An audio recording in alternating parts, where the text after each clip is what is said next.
Estamos aqui com mais um programa O Negócio é Notícia, o primeiro de 2024. Eu e meu conselheiro espiritual Lula Vieira, recebendo o queridaço Lucas Daibert. Prazer. VP de estratégia, agora mudou, né? A nomenclatura muda, mas a pessoa é a mesma. Como é que você isso conseguiu aí. não ser head? Como é que eu passei desse teste, né? Você subiu de categoria. Eu acho que para ser head tem que ter muito conteúdo, né? Dentro da cabeça, né? Para virar um pouca head, imaginação. né? Tem que ter uma certa megalomania, talvez. Eu também, né?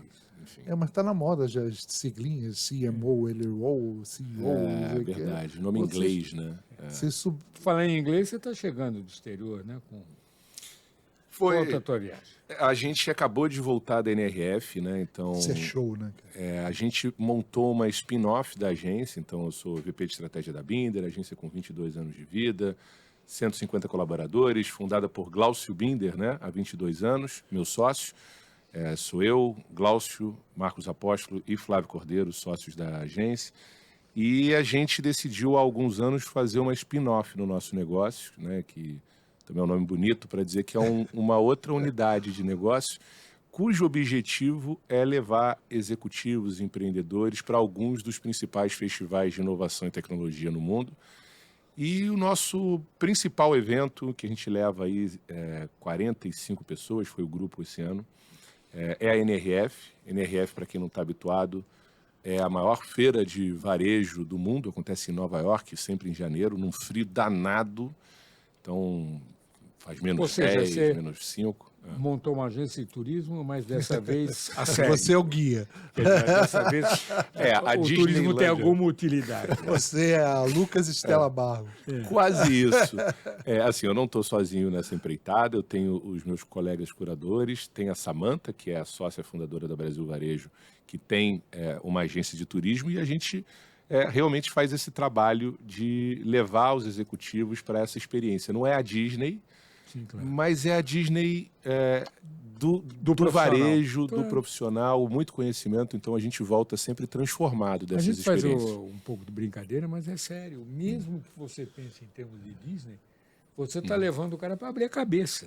Ele não precisa necessariamente decorar aquelas coisas que ele está vendo, mas o simples fato de ele estar pensando com mais amplitude já valeu a viagem. Você sabe, Lula, que eu brinco assim, que aí é puxar Proust, fundo nessa história aí. Mas é porque ele tem uma frase que eu acho que combina muito com isso que você colocou e que é o nosso pensamento quando a gente forma um grupo para ir para a NRF.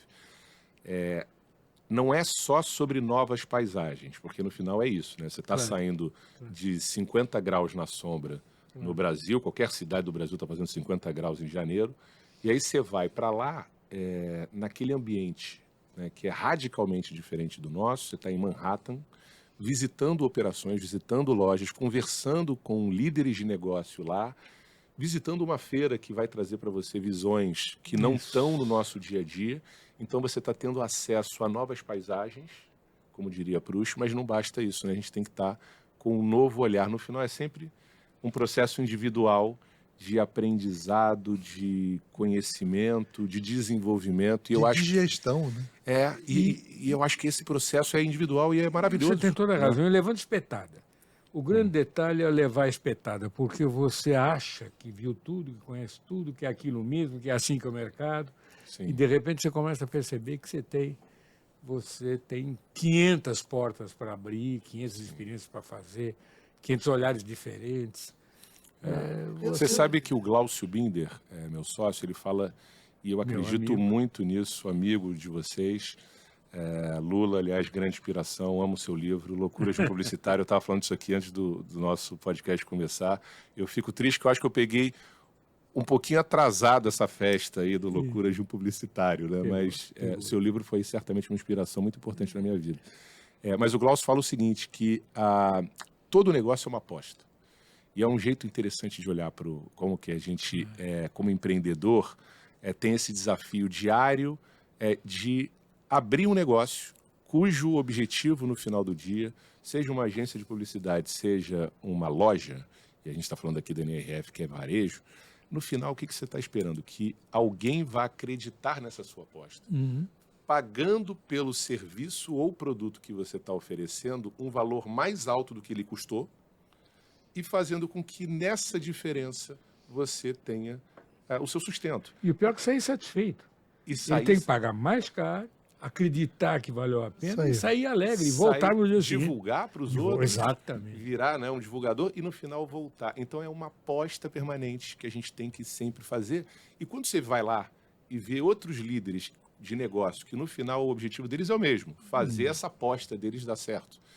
Quando você vê esses outros líderes, você volta com muita referência bacana, mesmo que não seja exatamente o seu negócio, mas você volta com referência para aplicar. E eu brinco, quando você vai para Nova York, você está olhando um negócio que em digitalização, em modelos de proposta de valor e de negócio em si, já estão um pouquinho na frente, né? Se a gente for pegar o nosso desenvolvimento com o mercado, eu acho que eu sou um fanático pelo Brasil, eu acho o Brasil incrível, acho o Brasil foda. Mas eu entendo que, em várias medidas, a gente está num processo de digitalização e até de profissionalização que está um pouquinho atrás em alguns aspectos. E aí, quando você vai para lá, eu brinco que é uma máquina do tempo. Que você está tendo a oportunidade de viajar 2 anos, quando você olha para a realidade dos negócios aqui. Quando você vê um negócio na China, por exemplo, você está viajando 5 anos na frente. E então você volta e tem aquela vantagem. Sabe quando você faz uma viagem no filme lá, na máquina do tempo da DeLorean, né, que é a máquina de Volta para o Futuro? O cara volta e fala assim, cara, eu tenho talvez uma oportunidade de ter voltado um pouquinho no tempo do que eu acabei de ver e de implementar coisas que eu sei que podem acontecer daqui a pouco no nosso mercado. E é uma mudança de postura também. Esse tipo de coisa que vocês fazem renova a sua visão do negócio. Normalmente, a sua tendência é ficar cansado, ficar achando que o mercado é isso mesmo, reclamar do mercado, reclamar de freguês, né? Quer dizer, o freguês não me entende. O freguês não me entende. Ele não paga. Né? Exatamente. Eu me lembro de uma história. Nem sempre tem razão. Uma grande multinacional, eu não posso dizer o nome, mas era meu cliente, uma das maiores do mundo, se não a maior do mundo na área, que quando mudou a estratégia de negócio, mandou embora um monte de executivos importantes, e deu a cada um deles uma pequena filial de distribuição de produtos, de insumos do seu produto principal. E o meu cliente, que era o diretor dessa área, um dia estava trabalhando, apareceu um cara na frente dele e disse, olha, eu vim aqui lhe pedir um favor, me tira de lá, me tira daquela loja que você me deu, me bota de novo em qualquer lugar, ou me tranca em casa, eu vou matar um freguês, eu detesto essa gente. Você de vez em quando precisa fazer o que você está fazendo para você descobrir que você não odeia o mercado e nem o freguês. E é tudo essa reflexão individual, né? Porque se a gente não está conseguindo ter uma proposta de valor que o cliente entenda, a culpa é toda nossa. Né? E eu acho que isso vale para serviço de comunicação, vale para o cara pro pipoqueiro, né? Assim, no final, se você não está conseguindo oferecer algo que tenha valor para o seu público final, a culpa é tua. A culpa não é dessa pessoa, né? Parece simples o que a gente está falando, parece óbvio, mas a gente vê muitas vezes mesa de discussão botando a culpa no cliente, realmente, né?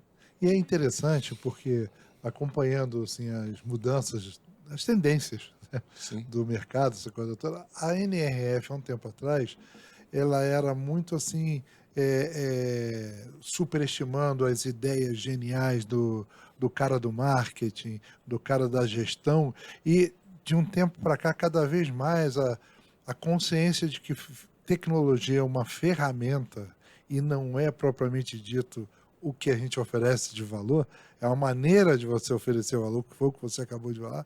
Cada vez mais você vai lá para ouvir falar de tecnologia, cara. É uma feira de tecnologia para o varejo, não? Isso é maravilhoso, o ponto que você colocou, porque é entender também o papel da ferramenta. Isso. Hoje, evidentemente, só se fala de inteligência artificial. Claro, é o tema do momento. A inteligência artificial, eu até também já escrevi até um artigo para a Época Negócio falando sobre isso. Eu acho que a gente está mudando o momento da discussão e da avaliação dessa tecnologia em particular, já que você trouxe o tema da tecnologia para a mesa. Durante um tempo, eu acho que a gente estava brigando com a inteligência artificial, e eu via muito isso, assim, até entre os publicitários, tá, Lula? Assim, de virar assim, Não tem, é uma porcaria o texto que faz, não serve para nada, o talento vai... Não, mas ninguém está questionando isso. Negar o desconhecido. Não, é porque você entra num processo de negar essa ferramenta e ela não está aí para te desafiar, para roubar o teu lugar. Você tem que tentar entender o que ela oferece com as limitações que ela traz, porque ela, para fazer texto publicitário, ainda é uma cagada. É uma cagada. Né? Vale dizer, mas é você entender o que ela tem para oferecer para você ampliar as suas capacidades. Mas eu vou dizer uma coisa para você. Pelo que eu tenho visto que é escrito, é como o pessoal de direito também. Se você pega, eu estive conversando com uma juíza muito importante que dizia o seguinte: eu descubro logo quem foi que escreveu a petição.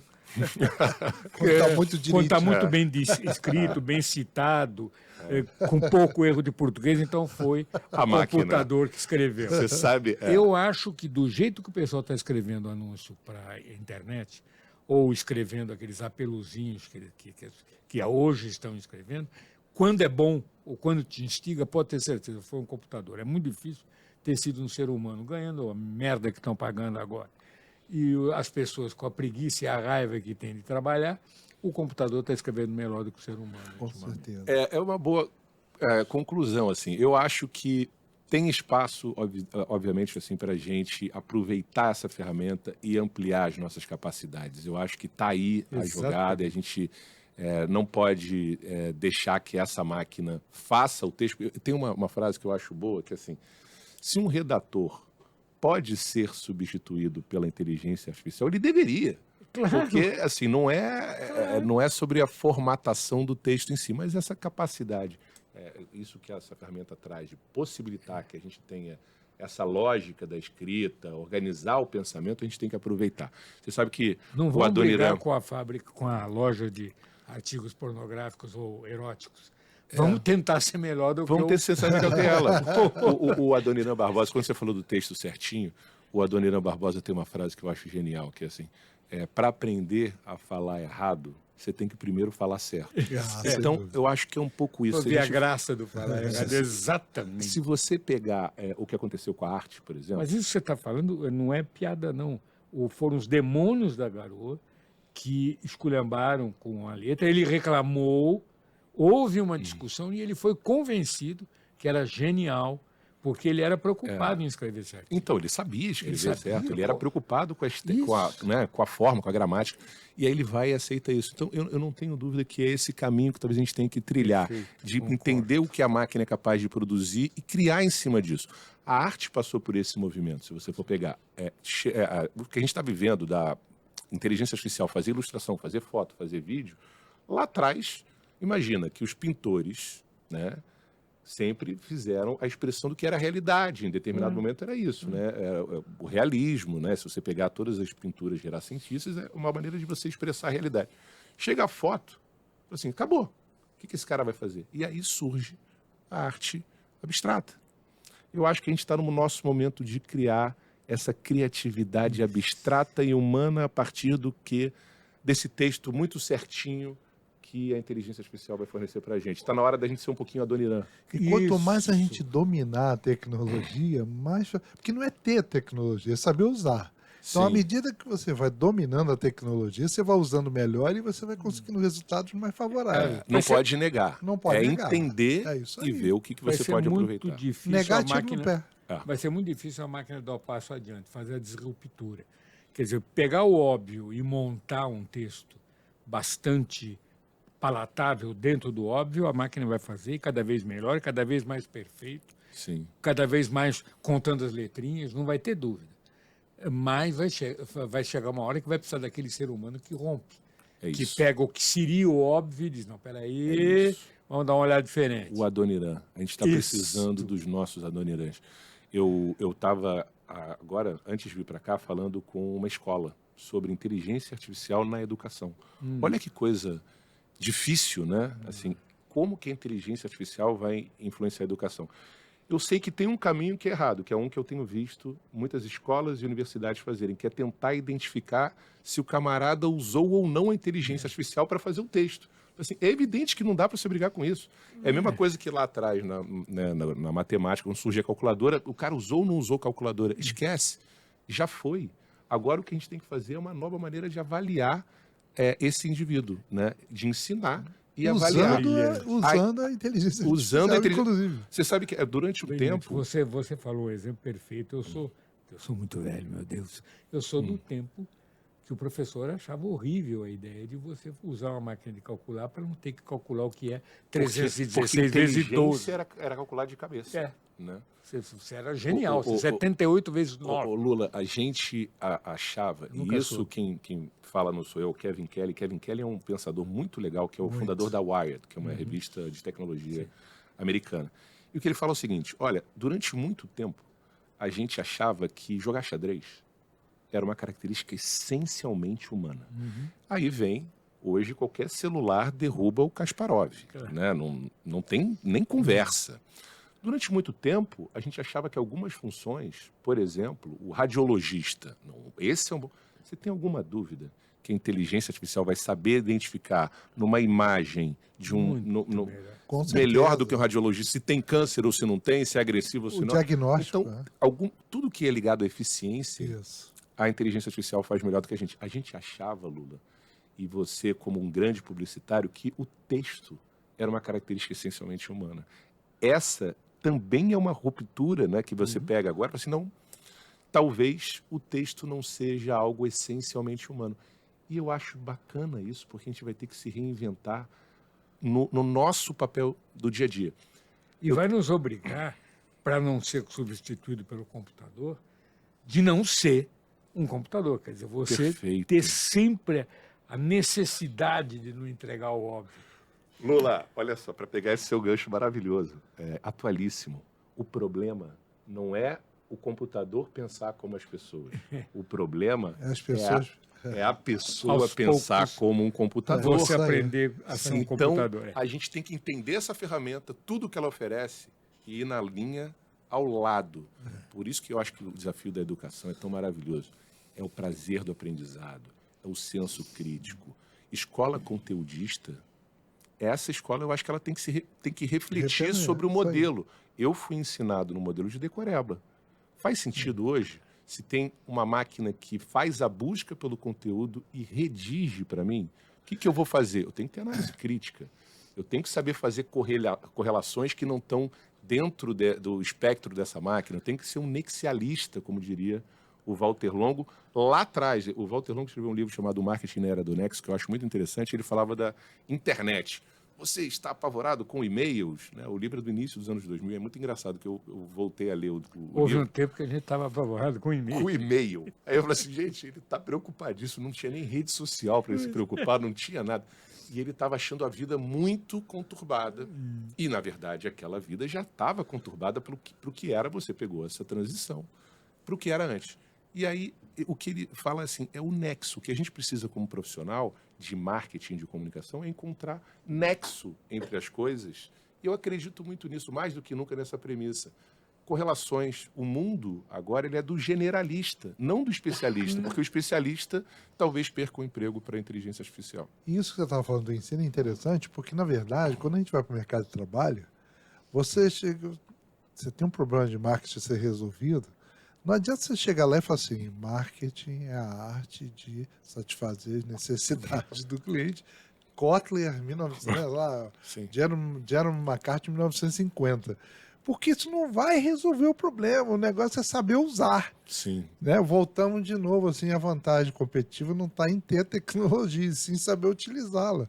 Então isso vai cada vez mais se amalgamando aí e mudando, né? A minha mãe, por exemplo, fala, agora a gente não tem mais almoço de domingo. Não tem, porque cada um tem um horário diferente, ninguém mais toma café junto, e esse é o mundo de hoje. E aí você tem que encontrar os novos espaços de conexão. Exatamente. Isso conecta com um pouco da nossa ideia com o grupo da NRF. Né? Se você pegar assim, o que uma agência de comunicação tem a ver com esses festivais e levar grupo e ser curador, né? Você até brincou que é um guia de turismo, tem um pouco disso, porque a gente fala qual palestra assistir, qual é o conteúdo relevante, leva na loja, faz essa visita em loco. Lá tem palestra ainda? Se faz palestra? Existe palestra? Existe. Ainda existe palestra e eu acho que... Mas como o padrão palestra? Um falando, um monte de gente sentando. Mas você sabe, Lula, eu ainda acho que isso é um momento tão bacana, né? Porque um olhar atento percebe que sempre que você está numa cadeirinha, ouvindo alguém com microfone falar, você pode aproveitar um conteúdo. Eu me imagino o seguinte, esses festivais, a gente falou da NRF, tem o SXSW, tem o Web Summit, tem um time de curadores ali por trás que escolhem as pessoas que vão falar. Então, passou por um crivo. O cara não está lá de bobo, né? De vez em quando chamam a gente aqui para falar, tem algum curador que decidiu. Falta alguém, chama a gente. Não tem ninguém. Vocês me chamaram para vir falar aqui. Exatamente. Então, assim, um olhar atento, o cara que estiver ali prestando atenção, ele tem o que aproveitar, e eu acho que os festivais trazem essa possibilidade para a gente. Assim. Numa apresentação que eu faço, em que eu defendo por que acompanhar os grandes festivais de inovação e tecnologia hoje, eu coloco um gráfico, não sei se vocês conhecem esse gráfico, eu acho maravilhoso, na maneira que ele organiza o nosso desafio do conhecimento. Então, você imagina um triângulo e o topo, se você pudesse cortar esse topo do triângulo, é o que a gente sabe nessa vida, ou o que a gente acha que sabe. Né? Que é uma pontinha desse tamanho, né? Que a gente está ali, o que a gente aprendeu ao longo dessa vida. Se você faz a camada de baixo desse triângulo, é o que você sabe que você não sabe. Então faz esse corte aqui, né? Tirou essa pontinha, um corte embaixo, o que você sabe que você não sabe. Eu sei que eu não domino geologia e por aí vai. Alguns conhecimentos você tem pelo menos noção que você não conhece. Mas a coisa fica interessante quando você vai descendo, né? Que é o infinito, que é o que você não sabe que você não sabe. E aí, quando a gente entra nessa jornada de trazer o conteúdo dos festivais, organizar essas tendências e trazer, eu entendo que a gente está tentando conectar esses pontos, tentando encontrar o nexo. E é assim que hoje a gente vê a nossa contribuição. No mundo de inteligência artificial, como agência de propaganda pensando, né? A barreira da produção. Lá atrás, eu lembro que os clientes ficavam maravilhados, né? Assim, nossa, o vídeo, a ilustração, a barreira caiu, porque hoje a inteligência artificial faz a logo, faz a ilustração, faz o filme. A gente já está chegando num momento em que a inteligência artificial é capaz de fazer vídeo imperceptível, que você não sabe se foi filmado ou se ele foi programado. Não, o que sobra para a gente? E acabou uma barreira que a gente tinha. Você não tem uma barreira de produção. Você pode criar qualquer coisa. Você pode dizer um filminho para uma quitanda, então vem uma multidão aqui, né? Daí vem uma carga de cavalaria do lado de lá, o sol muda de cor e o mar invade a cidade. Você pode criar, porque daí o sujeito, em 10 minutos, se faz isso pelo mesmo preço do que um close de um cidadão falando. Quebrada a barreira do custo de produção, sobra o quê? A tua capacidade de criar. Ou seja, nós estamos entregues à obrigação de sermos inteligentes. Não dá mais para ser burro, mas botar um exército... Conforma. É isso. E perfeito, você falou do... Você não tem o que nós vamos criar?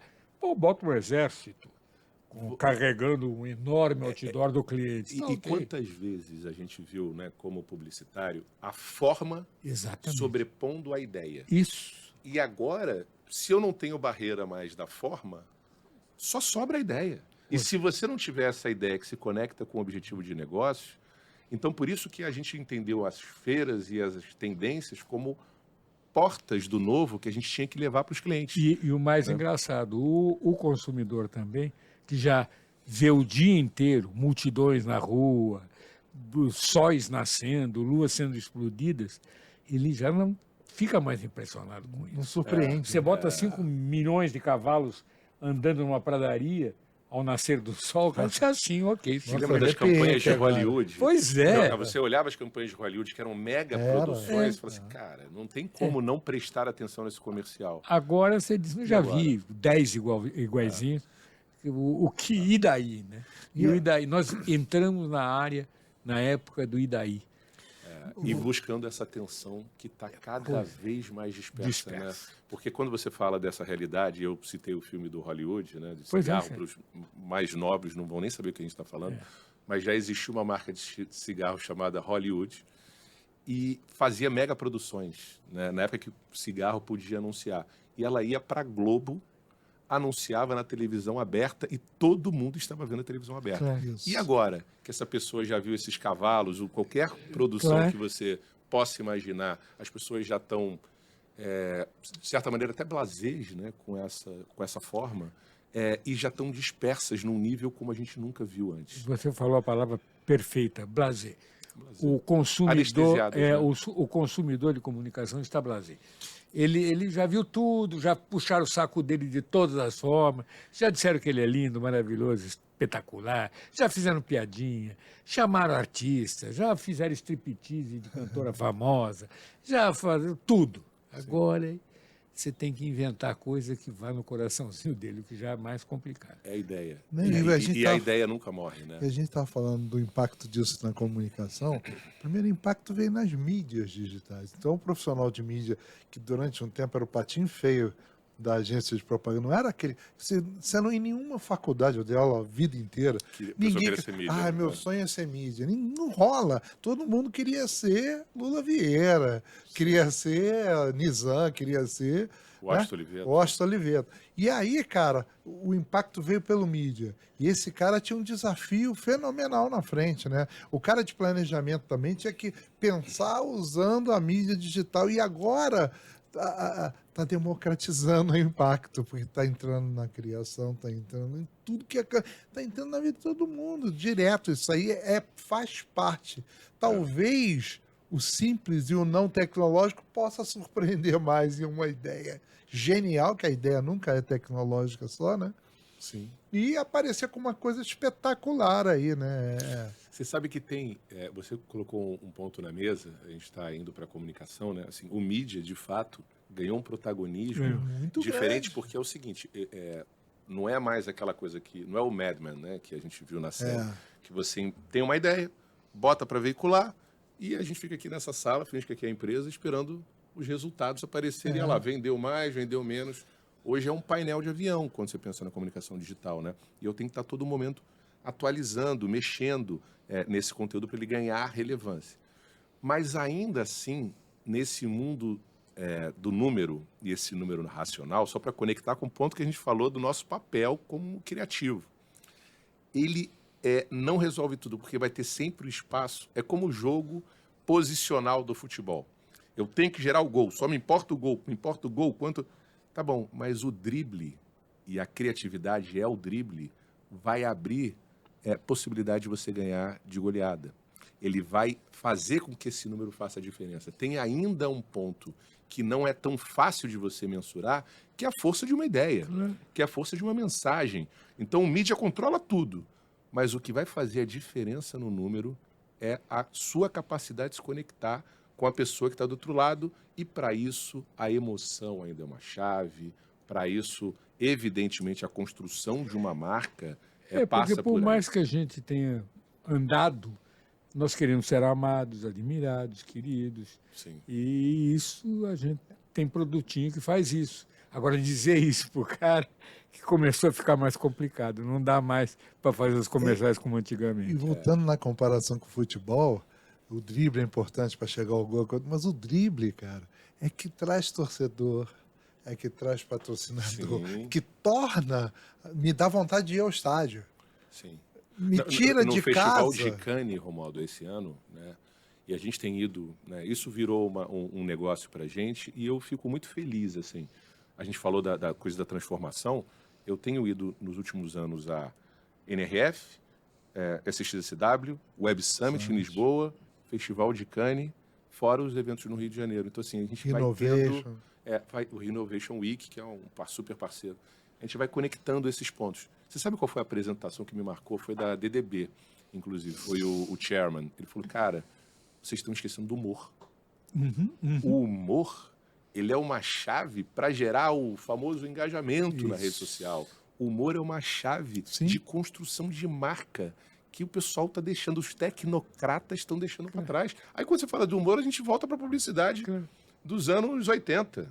E tá ali a essência. Claro que tem que adaptar o formato, adaptar mais a ideia e a conexão. Bordões. Até porque você se engaja com todo mundo que você sorri, né? É impossível você deixar de amar ou querer ouvir quem te faz rir. Quem te faz rir. Você gosta de quem te faz rir. Né? Você pode até ter outros tipos de sentimentos, mas chega uma hora que você quer apenas achar que o mundo é mais engraçado precisamos. E mais palatável. E isso é o sujeito, ou a entidade, ou o comercial, ou seja lá o que for, que faz você dar um sorriso. Esse chairman da DDB mostrou um case que é maravilhoso, que é de uma marca de chicletes americana, que aí ele fala assim, olha como é que várias marcas lidaram com a pandemia. Ele pega essa marca e, assim, o cara come o chiclete, aquela coisa que você ficou em casa durante 2 anos, né, apodrecendo as pessoas sem sair de casa, sem ver luz do sol. E aí, quando anunciam finalmente que vai abrir Abrir a porteira. Aí o chiclete ele é uma chave importante para o quê? Para você tirar o bafo horroroso que você está, né? Para você poder beijar quem você ama, né? Então aquele coisa do reencontro. Aí ele pegou uma chave que é simples, mas que conecta. Aí ele no final mostra todos os números dessa campanha, absolutamente digital, de conteúdo, performance, né? Mas absolutamente ligadas a esse humor. Aí você fala assim, olha como é que uma ideia continua tendo valor. E todo mundo se identificou. Pô, eu sou essa pessoa que está sem sair de casa, sem ver luz do sol, e de repente o chiclete ele me ajuda a, né, me conectar com quem eu amo. E de tudo que você viu lá, conta aí pra gente. Assim, Eu acho ótimo que a gente vai para outro lado. Né? O que você captou lá que te impressionou? Uma coisa disruptiva, ou não, mas coisa criativa. Uso de tecnologia de uma forma que conquista o consumidor.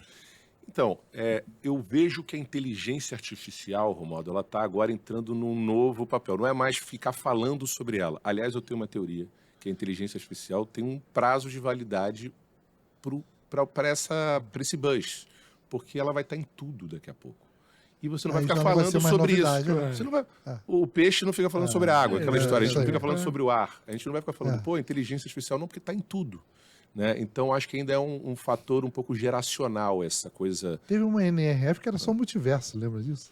Era o metaverso, que tadinho. Também acho que está sendo agora muito maltratado, porque você sabe que em tecnologia acontece o que eles chamam do Gartner, que é o hype cycle. Você tem o gatilho da tecnologia, então ela gera um pico de expectativa. Então, o metaverso vai mudar tudo, né? Expectativa altíssima. Aí, na sequência, ela tem uma desilusão muito grande, porque a gente percebe que não dá ainda para usar aquilo como foi especulado. Então, o metaverso vai mudar tudo. Ih, não, o metaverso não serve para nada, porque aí todo diretor de marketing teve que fazer um projeto de metaverso. Aí depois ela entra num platô de produtividade. Eu entendo que... Isso repete isso, que isso é importantíssimo. Começar a transformar a inteligência artificial num platô de produtividade. Quer dizer, parar de se deslumbrar. Ok, está aí mais uma ferramenta. É como se você começasse a falar demais de panela num restaurante. Este restaurante usa panelas. Claro que usa panela, tem que cozinhar, pô. É isso. Agora, cadê a comida? Né? É isso. E aí, na NRF, eu vejo que a inteligência artificial apareceu muito já com cases de como está sendo utilizado. Maravilha. Então, por exemplo, a inteligência artificial pode te ajudar a fazer ofertas ultra personalizadas de acordo com o seu consumo. Então, pensa que as empresas estão cada vez mais conectadas, então a loja com o digital, e eu consigo entender cada vez mais o seu hábito de consumo, e aí é que está a tecnologia ser usada no final a favor do consumidor, e se for usada a favor do consumidor, vai ser a favor da sua empresa. Para o que ele tem de interesse. De vez em quando acontecem alguns problemas. Eu há muito tempo atrás, resolvi escrever um livro sobre o erotismo, e eu tenho uma coleção, vários livros eróticos, inclusive o Carlos Zéfiro. E daí faltou alguns livros, eu entrei para comprar, né? Comprei livros usados. E o computador disse, esse gosta de livrinho de sacanagem. Eu passei meses recebendo todo tipo. O cara, qualquer livro que tivesse, qualquer traço erótico, me mandavam. De vez em quando. Com os computadores, o cara dizendo, esse gordinho é punheteiro. Taradão. Você sabe que isso daí... Aliás, você está falando da inteligência artificial, porque a inteligência artificial é uma tecnologia e ela pode ser usada para o bem e para o mal. NRF. O CEO, founder da Salesforce, que é o Mark Benioff, é um bilionário excêntrico. Né? Então, Salesforce é uma das maiores empresas de CRM, tecnologia do mundo. Teve um dos principais palcos da NRF, ele falou o seguinte, em cima do ponto que você colocou. a rede social fez muito mal para a gente como sociedade e a gente não pode repetir o erro da rede social com a inteligência artificial. O que você acabou de dizer é o seguinte, é o que a rede social acabou fazendo no final do dia, que ela transformou a gente em produto. Claro. Então, a sua atenção é o meu produto. Então, a inteligência artificial lê quais são os seus gostos e vai te inundar para, enfim, te prender naquela plataforma. Então, o que a turma fala é que é o efeito do carro batido. Pensa o seguinte, você está vindo com o seu carro na estrada e você vê um acidente. Às vezes você não quer olhar, mas é uma coisa quase que instintiva você olhar porque está ligado à sua sobrevivência, né? Então você vai olhar aquilo, o que aconteceu, que batida foi essa, é conhecido, não é, enfim. E nisso que você olha, que é uma coisa normal na vida física e segue o baile, toca a vida depois ali, na internet isso não passa despercebido. O que a internet vai fazer? O que a rede social vai fazer com você? Viu o carro batido? Toma mais carro batido. Aí, no final, você tem um feed de rede social que é só carro batido. Isso vale para carro batido e para todas as coisas que geram compulsão. Espinha. Gente, a quantidade de conteúdo. Sim. Já tentou ver um conteúdo? Já, uma já pessoa vi, espremendo uma espinha? cravo. Você vai ser massacrado com espinhas sendo espremidas. O que a rede social... Agora, quem foi que falou que eu sou impotente nas redes sociais? Porque o que tem remédio Como para descobrir? curar, como descobrir que Eu tem juro de que eu não remédio? contei pra ninguém, cara. O quê? Falou aqui no podcast, Algum Lula. dia eu falei, porque eu passo o dia recebendo. Mas fica tranquilo que eu também sou impotente e careca, segundo as redes sociais, que estão querendo me dar remédio para cabelo. Tipo assim, gente, se fosse para cabelo branco, para pintar, ainda faz sentido, mas... É sem cabelo e sem ereções. Eles partem de uma premissa que a partir de determinada idade é só isso, né, pessoal? É verdade. Mas essa coisa do conteúdo, né, ser levado para te prender na plataforma é um problema.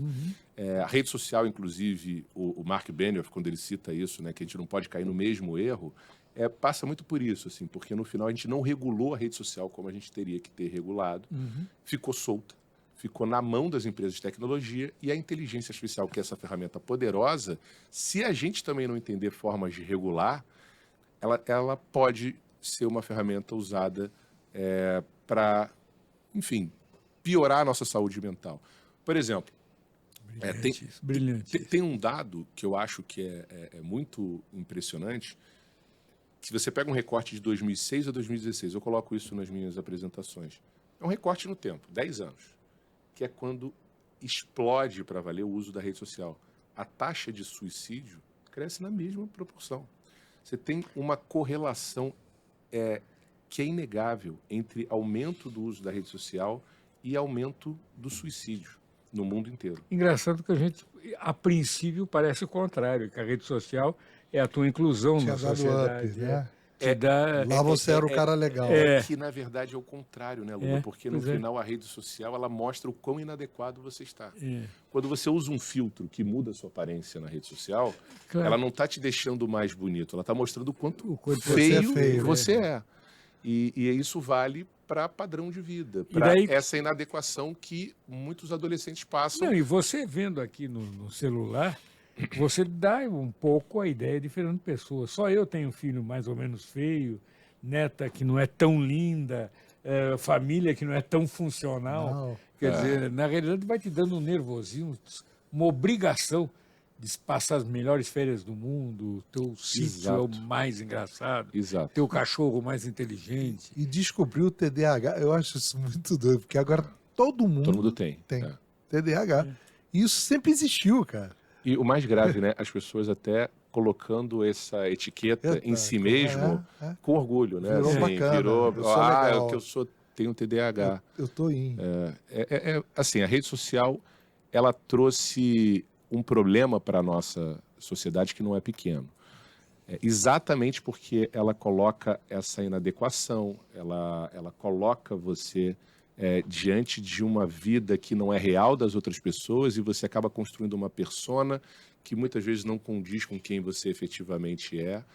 E aí, nesse sentido, eu até acho interessante citar, por exemplo, a campanha da Dove que tem, sim, maravilhosa. tem feito esse papel da beleza natural e da vida real. Toda tendência... Eu acho que o Boticário está aí nesse caminho. Tem Natura, os clientes, um pouco. Natura muito. É mais do que o Boticário. Eu tenho a impressão que alguns grandes anunciantes estão descobrindo as pessoas Esse papel. normais, É né? porque as pessoas iguais. você sabe o que acontece? Num mundo que é esse mundo incompreensível, rápido, frágil e irreal, em certa medida, que seria o mundo bunny, né? É uma definição. Toda hora eles fazem uma definição para Então, o mundo bunny. Sempre que você tem uma tendência, o mundo indo numa determinada direção, você vai ter a contratendência. Então, no mundo dos filtros, o mundo irreal, você vai ter a contratendência, que é as pessoas valorizarem marcas que são transparentes, que valorizam o concreto. A Dove, por exemplo. A Dove, ela fez uma campanha que ganhou o Festival de Cannes, assim como você já ganhou Cannes, a Brinda também já ganhou o Leão de Cannes. Eles fizeram uma campanha interessantíssima, que é para um filtro do TikTok, chamado Bold Glamour. Em cima dessa lógica do filtro que mostra o quão feio você é, e esse é o ponto do Mark Benioff da Salesforce, né, como que a rede social fez mal para a gente como sociedade, esse é um filtro que, por inteligência artificial, que muda o seu rosto de uma maneira que as pessoas não percebem. Então você pode gravar vídeo, você faz uma foto, você fala e as pessoas não percebem que você está com um filtro. Mas ele muda radicalmente o seu rosto. Ele é um filtro disponível no TikTok chamado Bold Glamour. O que a Adobe percebeu ali? Na verdade, esse filtro está só ampliando o problema da saúde mental que a gente acabou de descrever. Então vamos fazer uma campanha contra isso. Vire as costas para o Bold Glamour. Então você usa o filtro e vira as costas. E essa campanha foi parar no Oscar, das atrizes do Oscar, que estão lá naquele momento, né, de grande visibilidade, virando as costas contra esse filtro que faz tão mal para as adolescentes, mulheres, jovens, adultos, enfim. E aí eu acho bacana isso, né? As marcas se posicionando, que é outra coisa que a gente não está tão acostumado. Como as coisas voltam, né? Eu, há milênios atrás, trabalhei na Block, né? Eu atendia, era meu cliente, e sou Adolfo, fazia questão de que ele e ela não seguissem o caminho da Playboy. A Playboy fazia o retoque em todas as mulheres. Ele era real, né? Seu Adolfo dizia, não, nós vamos vender revista porque as nossas mulheres têm celulite, o peito caído e tal, ou seja, são as mulheres verdadeiras. E ele vendia uma revista mal e porcamente feita, quer dizer, com muito menos grandeza do que a Playboy, ele vendia bastante. E as pessoas procuravam na ele e ela o real. O real. O ser humano. É isso. Eu trabalhei na Abril, cara, o Lula sabe essa história, o meu porteiro no prédio, eu ganhava aqueles meus repartes de revista, de todas as revistas, até dos concorrentes. E aí eu chegava e dava a revista pro porteiro. Né? Que nem o cara que trabalha em laboratório que acha que resolve tudo dando remedinho, amostra para as pessoas. Eu dava revista. Aí, quando eu dei a Playboy para ele, ele disse, não quero não. Eu falei, por quê? Não, se eu quisesse poesia, eu lia Fernando Pessoa. Eu guardei ele e ela, que aquilo ali nu e cru, você fica de cara pro negócio. Não gostava desse disfarce todo poético da Playboy. Essa eu acho que é uma questão, assim, as marcas sendo mais transparentes. Vocês sabem, a gente também, Lula, se acostumou com uma realidade que é o seguinte, a gente, dentro de uma reunião de agência de comunicação, a gente ia estar pensando qual era a embalagem que a gente ia dar para a empresa ou para o produto. Então, aí na época não era CMO, mas seria o diretor de marketing. E aí, qual era o pensamento? Né? Você vai botar uma embalagem naquela caixinha preta, que é a marca, que é a empresa, e toca a vida e o consumidor compra aquela embalagem, que é o nosso discurso de comunicação, ou não. O que acontece hoje? Hoje o cara vê dentro da tua caixa. Então, assim, não adianta você botar uma embalagem se a caixa é de vidro. Claro. Se os colaboradores da tua empresa estão falando se a sua empresa é X ou Y. Então, assim, hoje é mais difícil você adotar esse discurso que não condiz com a prática. Então, eu não acho que as empresas estão mudando por bondade ou por uma visão de mundo consciente. Elas estão se adaptando a essa questão do discurso mais transparente, a preocupação ambiental, pela própria pressão que estão sofrendo do modelo econômico. Era o que eu ia te perguntar agora, que a gente falou muito de tecnologia e tudo, e a gente tem aí o ESG, já mudou, antigamente era sustentabilidade, agora já tomou uma nova caixa. É isso mesmo. E a preocupação climática, essa coisa toda, as pessoas estão entendendo que não tem vamos salvar o planeta, vamos salvar a nossa pele, porque o planeta vai continuar com bactéria barata, um monte de coisa indesejável, né? Como é que você viu lá? Indesejável para nós. Para nós, As baratas estão muito satisfeitas. Na verdade, isso, aliás, é Darwin. Aliás, eu amo o Richard Dawkins, que é um darwinista, e ele fala isso, cara, a vida continua, né? Assim, a evolução não é aquela construção que sai do macaco, chega no ser, não é isso, né? Assim, a vida vai continuar e a gente vai passar de alguma maneira. Tirando meia dúzia de cachorros, uns 15 gatos, eu tenho a impressão que a natureza não vai ficar um dia preocupada com a nossa ausência. Certamente não. Mas, assim, SG, o que é SG? No final, SG é um termo criado pelo mercado financeiro para colocar esse label, né, nas empresas que têm práticas que passam por social e por meio ambiente, né, por sustentabilidade. Então, assim, o que eu acho interessante é você olhar que hoje é uma pressão do modelo econômico, quando você pega a BlackRock, a gente fala assim, o dono do mundo. Se o mundo tiver dono, a BlackRock certamente é um desses donos, porque ela tem 10 trilhões de dólares. É até difícil imaginar isso, não dá para imaginar o que é 1 trilhão de dólares. Mas ela tem 10 trilhões de dólares para investir em empresas que ela decide, né, como a gestora dos fundos, colocar que ela acha que tem maior potencial de crescimento e de crescer o valuation. No final é business. E a BlackRock colocou que a prioridade na estratégia dela é sustentabilidade. São as empresas que têm práticas sustentáveis. O que a BlackRock está dizendo para o mundo? Empresas que têm prática sustentável têm chance maior de sobreviver. De sobreviver no longo prazo. E essa empresa vai valer mais do que as empresas que não estão fazendo nada com relação à sustentabilidade. Eu acho isso interessante porque isso empurra o mercado. Porque aí, mas e o Zezinho da padaria? Não, mas a BlackRock, ela influencia as grandes corporações do mundo. Essas empresas vão ter que se movimentar. Elas vão cobrar da sua cadeia de valor. Para que esses fornecedores, por exemplo, o Walmart tem vários projetos cujo objetivo é mudar a cadeia toda de fornecedores deles. Que apanharam, um dos projetos é o Gigaton, que pretende tirar da atmosfera lá tantos trilhões de gases de efeito estufa nos próximos anos. Então isso começa a fazer sentido. A Walmart está preocupada com a imagem, com o valuation, e ela vai lá e adota uma prática de ESG. E o mundo está tomando essa consciência. Agora mesmo, esse país ficou às voltas com a campanha de lançamento desse navio que botaram no ar, que é maior que a cidade de São Paulo. 5 bilhões. Mas a maior preocupação de todo mundo que falou sobre o navio foi da sua capacidade de poluir menos e etc. Já tem gente achando que é uma balela, que joga na atmosfera um monte de coisa que não devia, mas você vê, quer dizer... A discussão está acontecendo. A discussão está acontecendo. Mesmo no navio, o maior navio que o mundo já fez, as pessoas estão preocupadas e discutindo qual o impacto na... E as pessoas estão vigilantes com relação a isso. A gente fala dos jovens, a geração Z, ela é muito mais crítica com relação às empresas do que os mais velhos. E eu, de verdade, acho isso muito positivo. Então, elas também vão querer saber se essa empresa é só greenwashing, se é só discurso, ou se ela está praticando. É a história da caixa de vidro. Vão lá investigar. E se não tiver coerência com o discurso, pode ter boicote. Vai afetar o valuation da marca. E é a hora que, voltando ao começo da nossa conversa, que está na hora de acabar, infelizmente, não adianta mais publicitário ficar inventando o discurso. Ele tem que ser baseado no mínimo de realidade.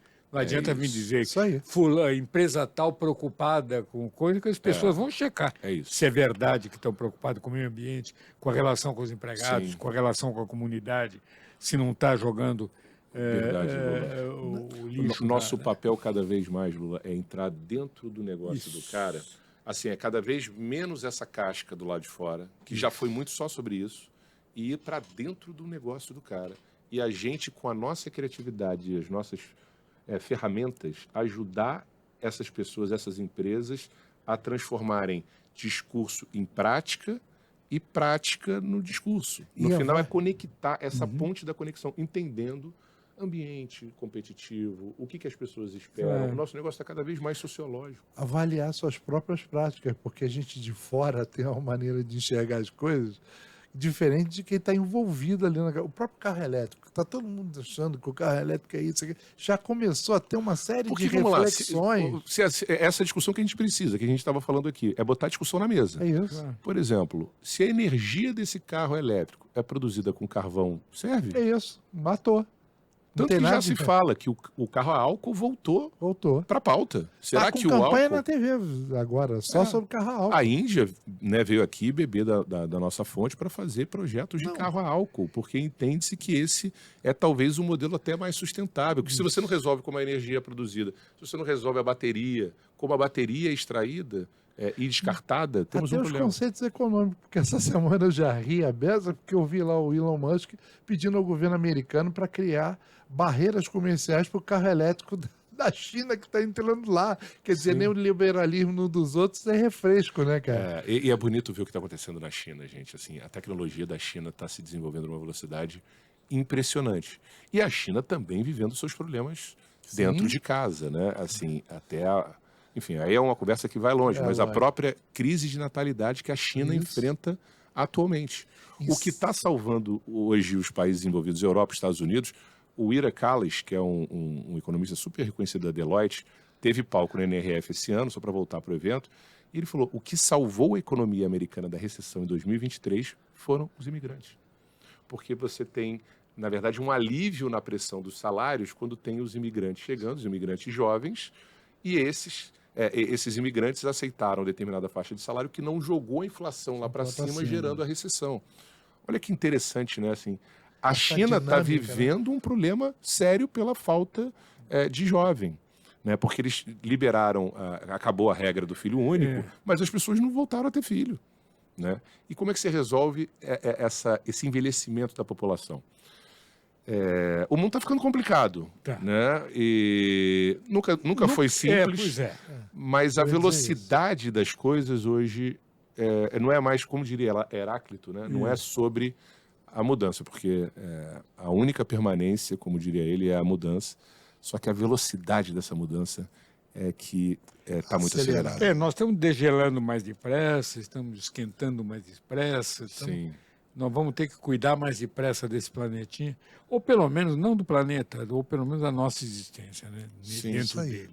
É a visão sistêmica, né? Que eu acho que tem uma visão muito bacana disso. Só para conectar com o outro festival, com o Rio Innovation Week, o Marcelo Gleiser é um físico que eu admiro muito. E ele fala, né, assim, que a gente vai ter que mudar um pouco a lógica que a gente pensa produtividade e progresso. Porque a maneira que a gente pensa progresso é escavando as entranhas da terra. Sempre foi isso, né? No final é minério, é petróleo, carvão. É tirando dali, é escavando. E como que a gente pode hoje entender que esse meio ambiente, só para voltar à pauta do ESG, ele não é recurso natural. A gente é parte desse... porque acho que está caindo essa ficha, né? Porque a gente acostumou a entender que isso aqui é a nossa vida e natureza é um objeto lá fora. E que não, nós somos parte disso. Recompõe naturalmente. Bom, e não é Marte, né? Aquela coisa do Elon Musk. Então agora vamos fazer com que Marte fique parecido com a Terra. Não seria mais fácil cuidar da Terra? Mas agora, nós passamos milênios, ou pelo menos 1,5, ou e muito mais, lendo a Bíblia, que Deus fez o mundo, depois chamou Adão e disse, olha, tudo é teu, a teu serviço, vamos nomear todos esses bichos aí e tal. Ou seja, o mundo existe para atender aos desejos e aos homens. Quer dizer, ao dono do mundo, o ser humano. E a gente nesse caso, até a mulher, né? Até a mulher que veio da costela. Até a mulher veio para atender o homem que estava achando que estava sozinho. Estava muito bacana, mas falta alguma coisa para me divertir. Então eu queria mulher. Ou seja, não é nada disso. Nós estamos aprendendo. A gente é parte deste planeta e, como o Gleiser fala, nós fomos feitos para viver nesse planeta. A gente não foi feito para viver em Marte. Sim. E, além de tudo, Marte é feio pra caralho, como diria o Galloway, que é o pensador, ele fala assim, porra, e Marte é feio pra cacete, porra. até por uma questão estética, Ou a a gente tem que paisagem apostar feia. aqui. Imagina se não fosse uma maçã, fosse um jiló. O mundo tava completamente diferente, cara. Talvez não mordesse a maçã. Isso não a tese tiver... do Milor Fernandes. Se o sexo que é tão bom era representado por uma maçã, imagine se fosse um abacaxi. Cheio de sumo. O Milor é autor de uma frase também que eu acho brilhante, que é assim, Deus existe, ele só não gosta de se envolver. É genial. É genial. Genial, genial. Gente, chegamos lá. Mais uma vez, espetacular estar contigo aqui. Passou como rápido, sempre. né? Passou rápido. Eu Espero que para quem está vendo também tenha passado. É verdade.